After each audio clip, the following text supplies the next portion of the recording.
Some stories are meant to warn us, to keep us safe in the dark.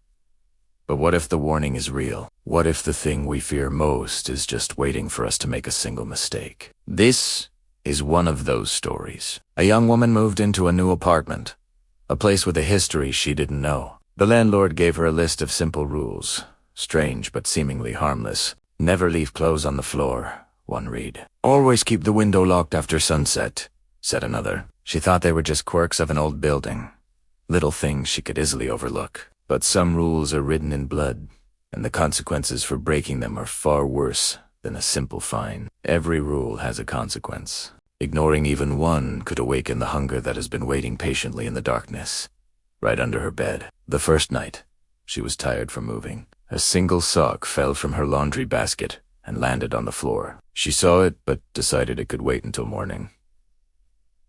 A small act of defiance. A tiny mistake, but it was enough. The warnings had been whispered in the creaks of the floorboards and the drafts from the window, but she didn't know which ones she could ignore. She didn't realize that every sound, every shadow, was a sign. The scratching from under the bed was no longer faint. The shadow in the corner of her eye was no longer a trick of the light. The feeling of being watched intensified. It was watching, always watching. Every creak of the house, every gust of wind against the glass, felt like a countdown. Her heart hammered against her ribs, a frantic drumbeat in the suffocating silence. She could almost feel its breath on the air, cold and ancient. Then, a second rule was broken. Overwhelmed by the heat of the room, she unlatched the window. Just for a moment, just for a breath of fresh air. A cool breeze swept through the room, but it carried more than just relief. It carried an invitation.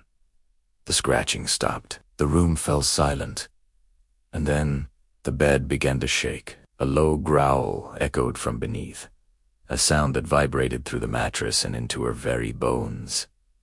The shadow under the bed began to stretch, to grow, to take form. A long, spindly hand emerged, its claws scraping against the wooden floor. One rule was broken, then another, and the monster waited no longer. Do you dare to follow the rules, or will the monster get you too? If you enjoyed this chilling tale, be sure to like, comment, and subscribe for more horror stories that will keep you up at night. Thanks for watching.